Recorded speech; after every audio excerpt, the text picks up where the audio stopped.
வணக்கம், நான் Hema Subramanian. Welcome to home cooking Tamil. Sultani dal பேர் கேட்கும்போதே பயங்கர ராயலாக இருக்கு இல்லையா? கண்டிப்பாங்க இந்த ரெசிபி ரொம்ப ரிச்சான ஒரு தால் ரெசிபி. இது சப்பாத்தி ரோட்டிக்கெலாம் ரொம்ப நல்லாயிருக்கும். நார்த் இந்தியாவில் இது ரொம்ப ஃபேமஸ். இது எப்படி செய்யறதுன்னு பார்க்கலாம். சுல்தானி தால் செய்யறதுக்கு முதல்ல ஒரு கப் பருப்பு, அதாவது 250 ml கப் பருப்பு எடுத்து சுத்தமாக கழுவி ஒரு ப்ரெஷர் குக்கரில் போட்டுக்கோங்க. இதில் கொஞ்சம் உப்பு, 1/4 டீஸ்பூன் மஞ்சத்தூள் போட்டு இதில் 2 கப் தண்ணி ஊற்றி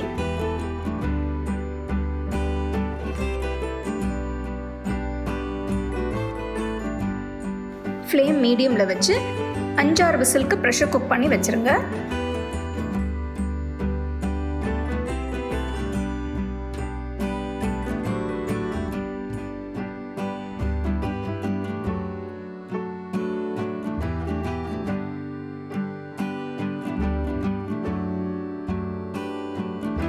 வேக வச்ச பருப்பை இன்னொரு பேனில் மாற்றிட்டு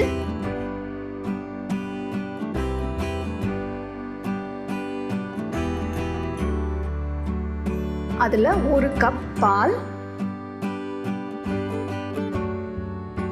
1/4 கப் தயிர், இது ரெண்டும் போட்ட பிறகு நல்லா மிக்ஸ் பண்ணணும்.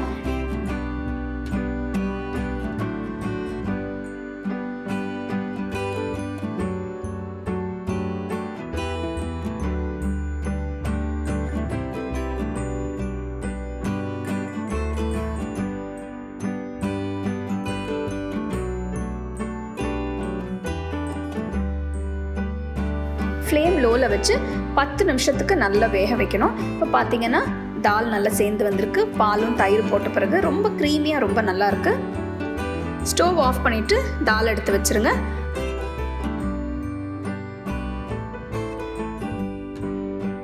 அடுத்தது ஒரு பேனில் 2 டீஸ்பூன் நெய், 1 டீஸ்பூன் ஜீரகம், 1 டேபிள் ஸ்பூன் பொடியாக நறுக்கின பூண்டு, 1 டேபிள் ஸ்பூன் பொடியாக நறுக்கின இஞ்சி, 1 பச்சை மிளகாய் பொடியாக நறுக்கினது, இது போட்ட பிறகு நல்லா மிக்ஸ் பண்ணிவிட்டு அடுத்து 2 காஷ்மீரி மிளகாய்,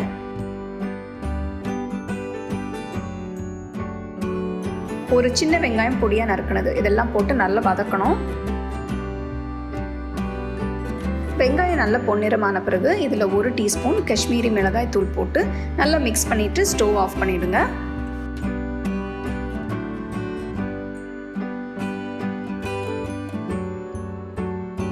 வதக்கின வெங்காயத்தை செஞ்சு வச்ச தாலில் போட்டு நல்லா மிக்ஸ் பண்ணிவிடுங்க. அடுத்து இதில் 1 டேபிள் ஸ்பூன் ஃப்ரெஷ் க்ரீம் போட்டு நல்லா மிக்ஸ் பண்ணிவிடுங்க.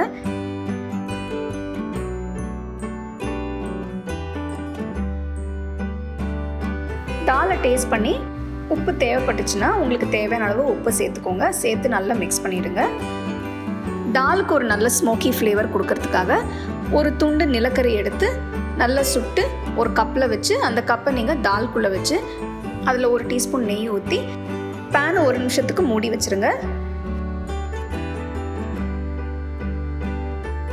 1 நிமிஷம் கழித்து பேனை திறந்து கப்பை எடுத்துட்டு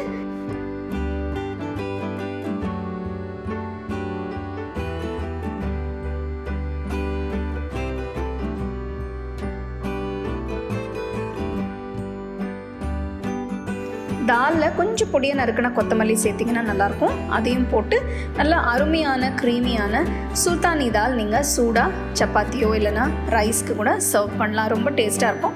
கண்டிப்பாக இந்த ரெசிபி நீங்கள் ட்ரை பண்ணி பாருங்கள். சுல்தானி தால் எப்படி செய்யுதுன்னு பார்த்தோம். நீங்கள் பார்த்துருப்பீங்க, அதில் நிறைய இன்க்ரீடியன்ஸ் இருக்குது. ரொம்ப டேஸ்ட்டாக இருக்கும், ரொம்ப ரிச்சாக இருக்கும். அடுத்த வாட்டி நீங்கள் தால் செய்யணும்னு நினச்சிங்கன்னா இந்த ரெசிபியை நீங்கள் வீட்டில் செஞ்சு பாருங்கள். பசங்களுக்கும் ரொம்ப பிடிச்ச ஒரு ரெசிபியாக இருக்கும். You can get a copy of our first edition of the home cooking book on 21st May.